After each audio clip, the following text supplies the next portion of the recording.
Friends, अस्सलाम वालेकुम। हम अपना जो है वो नेक्स्ट लेक्चर स्टार्ट करते हैं। नेक्स्ट लेक्चर क्या है हमारा 8.2 के 95 क्वेश्चन तक हमारे पास सोल्यूशन हो चुका था।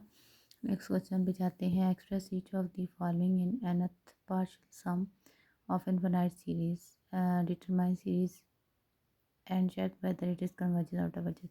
हमें nth पार्शियल सम गिवन है, ठीक है, एस एन गिवन है, सीरीज़ नहीं given. nth partial sum given है और हमें ये देखना है कि ये कन्वर्ज करता है या डाइवर्ज करता है। फर्दर इससे रिलेटेड सीरीज़ भी बनानी है। तो अपना क्वेश्चन स्टार्ट करते हैं। एस एन क्या है हमारे पास? एस एन है क्वेश्चन नंबर 7 में 3n/4n+1। तो अगर हमारे पास इक्वल्स ऑफ पार्शियल सम हो तो हम इस तरह रिलेट करते हैं। A1 इज इक्वल होता है S1 के, A1 + A2 इक्वल होता है S2 के। इस तरह A1 + A2 + A3 इक्वल होता है S3 के। तो अगर हम देखें इधर से वैल्यू निकालना चाहें तो देखें ये किस तरह बन सकता है। A2 की अगर हम वैल्यू निकालना चाहें तो ये बन सकती है S2 - S1।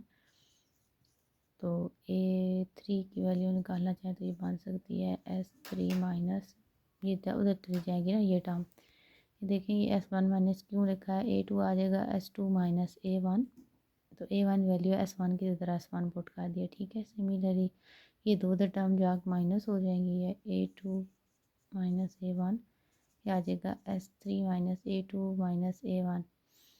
A2 की क्या वैल्यू होती है S2 - S1, और ये बार माइनस की वजह से हो जाएंगे प्लस, और ये भी आ जाएगा आपके पास S1। तो ये दोनों कैंसिल आउट, तो ये बन जाएगा S3 - S2।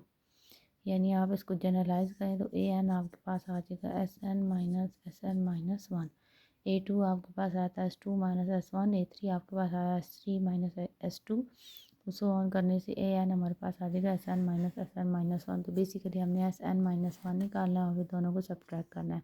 SN - 1 क्या होगा, सिंपली जो आपके पास SN है ना उसमें n की जगह n-1 लगा देंगे तो हमारे पास SN - 1 आ जाएगा। अब हमने इन दोनों को सब्ट्रैक्ट करना है, यानी हमने AN निकालना है। AN हम क्यों निकाल रहे हैं, क्योंकि हमें क्वेश्चन में गिवन है कि हमने सीरीज़ कैलकुलेट करनी है nth पार्शियल सम को यूज़ करके। तो AN की वैल्यू इधर हमने निकाल ली SN - S - 1, SN - 1, तो वो हम इधर पुट करते हैं।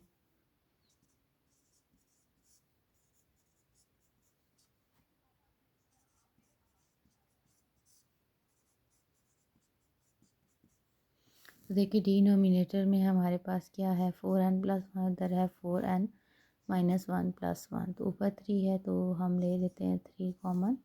ये रह जाएगा n/4n + 1 -n - 1/4n - 1 + 1, ठीक है।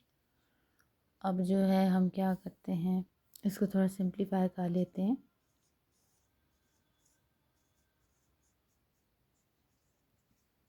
इसको अंदर मल्टीप्लाई करवा देंगे, ये बन जाएगा 4n - 4 + 1 जो कि हो जाएगा 4n - 3। ये आ जाएगा n 4n -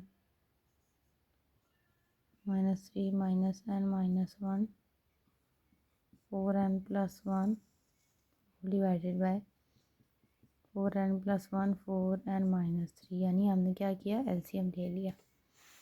तो एलसीएम लेने के बाद एलसीएम लेने के बाद जब हम इसे ओपन करेंगे ना तो ये हमारे पास बनेगा, मल्टीप्लाई जब कराएंगे 4n² - 2n - 4n² - n + 4n + 1 और डिवाइडेड बाय 4n + 1 और 4n - 3।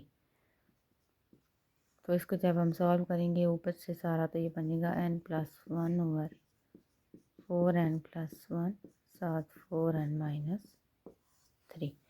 तो ये हमारे पास आ गया AN। अब हमने क्या करना है, AN पे लिमिट देनी है।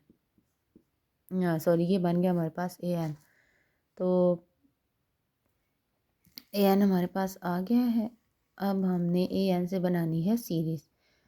समीशन 1 से infinity AN is equal to summation 1 से infinity 3n + 1 divided by 4n + 1 4n - 3।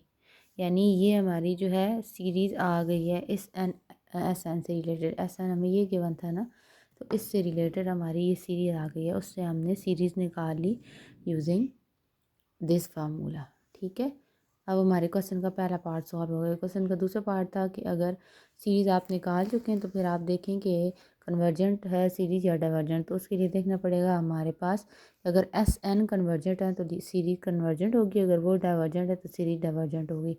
उसके लिए हम क्या करेंगे, लिमिट ले लेंगे। लिमिट इसी से अगला स्टेप होगा, limit N tend to infinity S N, और एस एन वही है जो हमें गिवन था। तो उसकी क्या वैल्यू थी, 3n/4n+1। देखिए हम डायरेक्ट लिमिट पुट करें तो इन्फिनिटी और इन्फिनिटी फॉर्म बन रही है, तो लॉपिटर रूल लगा देंगे। लॉपिटर रूल आप लोगों ने पढ़ा होगा ना। लॉपिटर रूल में क्या होता है, अगर ऊपर और नीचे दोनों में 0/0 या इन्फिनिटी फॉर्म बन रही होती है तो हम ऊपर और नीचे डेरिवेटिव ले लेते होते हैं। तो अगर हम डेरिवेटिव ले लें और इसमें क्वोशिएंट रूल अप्लाई नहीं होता, ऊपर अलग डेरिवेटिव नीचे अलग होता है, तो ऊपर डेरिवेटिव 3 आ जाएगा, नीचे आ जाएगा 4, 1 का 0 तो ये रह जाएगा 3/4। अब 3/4 में कोई n नहीं है, तो इसलिए लिमिट भी पुट नहीं होगी, लिमिट ऐसी ही ख़त्म हो जाएगी, तो इसका आंसर आ जाएगा 3/4। अब देखें 3/4 हमारे पास एक फाइनाइट नंबर है, ठीक है, अनडिफाइन नहीं है, तो इसलिए हमारा जो एस एन होगा वो क्या हो जाएगा, कन्वर्जेंट।